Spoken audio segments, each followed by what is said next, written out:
What's up, Mami? And me! Samahan nyo kami ni Bella sa aming A Day in My Life dito sa probinsya. Ngayong araw, napag-isip-isip ko na kahit bakasyon pala, kailangan kong turuan si Bella. Mahaba-haba nga yung bakasyon. Kinuha ko nga muna yung suklay nang makapagsuklay naman dahil kagigising namin. Ganitong oras nga magandang turuan si Bella, yung kagigising lang. Hindi pa tinotoyo. Yung nagtuturo naman nagiging dragon ang aga-aga.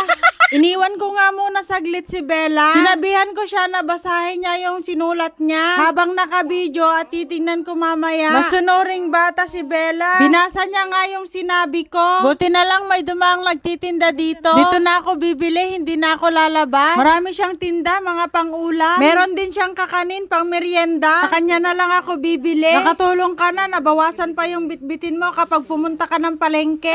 Kumuha ako ng 2 supot ng pansit, may gulay na. Kumuha na rin ako ng tinapa, masarap isahog sa mga gulay. Kumuha na rin ako ng biko. Tamang-tama dahil hindi pa ako nagbre-breakfast. Si Bella, pinagluto ko ng itlog. Malapit na nga maubos yung isang tray ng itlog, kaya sa susunod na vlog hindi nyo na makikita yung itlog. Nainaalmusal ni Bella. Nagkape na ako, ang sarap talaga ng biko sa kape. Pagkatapos nga namin kumain, naghugas naman ako ng mga pinagkainan namin. Nilagay ko nga sa lagayan yung hinugasan ko kagabi. Pagkatapos nagsalang muna ako sa washing machine ng mga labahin.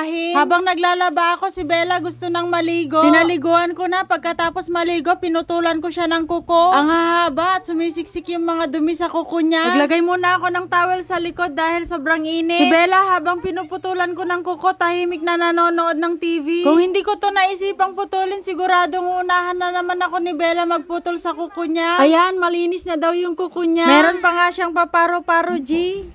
Ano daw? Mabuhayan, prinsesa. May pinadala ng reyna ang ear. Ano yan? Lipad-lipad.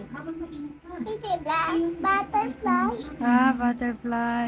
Sa likod bahay namin may hinog na papaya. Pinitas ko na, ayaw ni Bella mamitas. Masarap to, isaw-saw sa suka. Masarap din kapag binabad mo na sa suka. Manananghalian na, kaya naghanda na ako ng mauulam. Hiniwa-hiwa ko nga muna yung mga gulay na isasahog ko sa pansit. Bago nga ako magluto, paliguan ko muna si Bogo. Matamlay nga siya nung dumating siya, pero ngayon okay naman na. Nagsaing nga muna ako ng kanin. Sinalang ko na din yung karne para lumambot. Naubos na yung tubig, naglagay na ako ng mantika. Naglagay na rin ako ng sibuyas, bawang. Hinugasan ko na yung gulay. Sinunod ko nang ilagay sa kawali. Naglagay na rin ako ng mga pampalasa. Naglagay ako ng magic sarap, oyster sauce, paminta, toyo. Tinakpan ko na, hintayin na lang lumambot at ilalagay ko na yung pansit. Habang hinihintay kong maluto yung gulay, hinugasan ko muna yung pansit. Bago ko ilagay yung pansit, naglagay ako ng tubig. Yung sakto lang para maluto yung pansit. Nilagay ko na yung pansit, hininaan ko lang yung apoy. Hintayin ko na lang na maluto, tinakpan ko muna. Binalatan ko muna yung papaya na kinuha ko sa garden. Sobrang laki at may buto pa. Tinabi ko yung buto, ipupunla natin mamaya. Sana tumubo. Nahiwa-hiwa ko na yung papaya. Katamtaman ng laki. Pagkatapos nilagay ko na sa ref. Binalikan ko na yung niluto ko. Luto na po. Luto na po yung ating pansit gisado. Kain na po tayo. Nagsandok na ako. Kakain na tayo. Naglagay ako ng pansit sa pinggan ni Bella.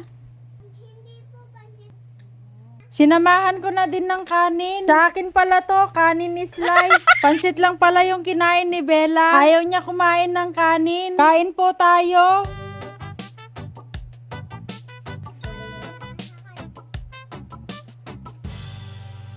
Siyempre, sinabayan ko ng masarap na Sprite. Hinahaponan, hinatid ko si Bella sa tita niya. Pupunta daw sila makiki-birthday. Dito ko nga siya hinatid. Dito rin sila malapit pupunta. O siya, bukas ulit. Bye!